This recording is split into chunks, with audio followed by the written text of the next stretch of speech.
मुलांनो, इयत्ता 7वीमध्ये मागील तासाला आपण पेरील जै शेतकरी न काही ही कविता अभ्यासली. या कवितेची माहिती घेतली. या कवितेमध्ये शेतकऱ्याने जर शेतामध्ये धान्य पिकवले नाही, फळाफुलांना झाडे लावली नाही, फळाफुलांचं पीक घेतलं नाही, शेतात कापूस नाही घेतला, शेतामध्ये तीळ, सोयाबीन, भुईमुग अशी जर पिके पेरली नाही तर आपल्याला खायला मिळणार नाही. याची माहिती आपण शेतकरी जै पेरील जै शेतकरीनं काही या कवितेमध्ये घेतली. आता आपण या कवितेच्या धड्याखाली असलेले जे काही प्रश्न आहेत, अभ्यासरूपी प्रश्न, त्या प्रश्नांची माहिती घेऊ. खालील प्रश्नांची थोडक्यात उत्तरे लिहा. 1. लोक कशाला मुकतील व का असे कवी म्हणतात? मुकतील म्हणजे गमावतील. शेतकऱ्याने जर आपल्या शेतामध्ये धन धान्य, फळं फुलं, भाजीपाला पिकवला नाही तर आपल्याला खायला अन्न मिळणार नाही. कापूस शेतामध्ये जर लावला नाही तर आपल्याला वस्त्र मिळणार नाही. शेतामध्ये तीळ, भुईमुग, सोयाबीन अशी जर पिके घेतली नाही तर आपल्याला तळावयाला तीळ देखील मिळणार नाही असे कवीला वाटते. म्हणून शेतकरी हा आपल्या जीवनामध्ये महत्त्वाचा घटक आहे. म्हणून आपण शेतकऱ्याची काळजी घेतली पाहिजे. पुढे पान नंबर 50 वर. शेतात कापूस पिकला नाही तर काय होईल? शेतामध्ये कापूस पिकला नाही तर आपल्याला परिधान करायला म्हणजे अंगामध्ये शरीरामध्ये घालायला कपडे मिळणार नाहीत. मग आपल्याला ऊन वारा थंडी पाऊस याचा त्रास होईल. म्हणून शेतामध्ये कापसाचे पीक शेतकरी घेतो. म्हणूनच आपण वस्त्रे परिधान करतो चांगली चांगली. 3. जगात अनर्थ होईल असे कवीला का वाटते? शेतकऱ्याने जर शेतामध्ये पीक नाही घेतले तर आपण उपाशी राहू. अन्नधान्य आपल्याला शेतामध्ये नाही पिकलं तर खायला मिळणार नाही.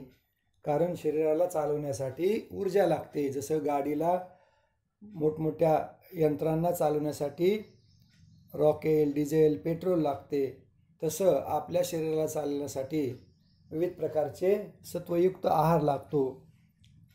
प्रथिने, जीवनसत्व याची आपल्याला गरज असते आणि ती आपल्याला धनधान्य आहाराच्या माध्यमातून मिळते. वेगवेगळ्या भाजीपाला फळांच्या माध्यमातून मिळते. म्हणून शेतामध्ये शेतकऱ्याने जर पिकवलं नाही तर जगामध्ये अनर्थ होईल असे कवीला वाटते.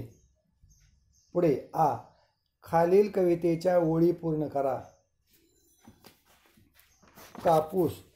कापूस शेतात जरी पिकेना, कोठून वस्त्रे बनतील नाना, झाकावया लागी शरीर पाही, तै वस्त्र साधे मिळणार नाही.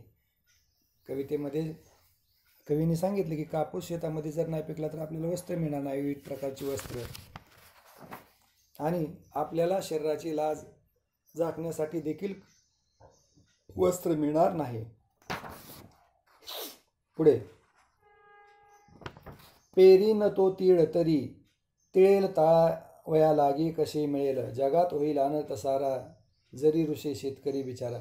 शेतकरी जर शेतामध्ये त्यांनी काही पिकवलं नाही, तो जर आपल्यावर रुसला तर आपल्याला खायला मिळणार नाही, तळायला तेल देखील मिळणार नाही, कापडा शरीराची वस्त्र शरीरावर वस्त्र ठेवण्यासाठी परिधान करण्यासाठी देखील मिळणार नाहीत आणि खायला अन्नधान्य देखील मिळणार नाही.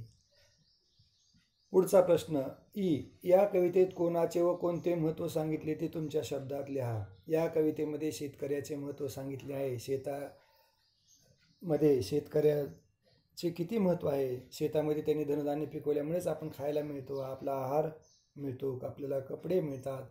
त्याचबरोबर फुलं मिळतात, जेणेकरून त्या आहाराची संतुलित आहाराची आपल्या शरीराला आवश्यकता असते. म्हणून आपल्या भारत देशामध्येच नव्हे जगामध्ये शेतकऱ्याचे महत्त्व अनन्यसाधारण आहे. म्हणून शेतकऱ्यांनी शेतामध्ये पिकवलं पाहिजे, त्याच्यासाठी त्याला आपण मदत केली पाहिजे. मदत म्हणजे शेतामध्ये प्रदूषण होऊ दिले नाही पाहिजे. वातावरण प्रफुल्लित ठेवण्यासाठी शेतामध्ये गेलं पाहिजे, राबलं पाहिजे, मेहनत केली पाहिजे, झाडे लावली पाहिजेत, त्याची निगा राखली पाहिजे. अशा पद्धतीने आपण शेतकऱ्याची त्याला मदत करू शकतो धनधान्य पिकवण्यासाठी. म्हणून शेतकरी हा आपल्या जीवनामध्ये अतिशय महत्त्वाचा घटक आहे.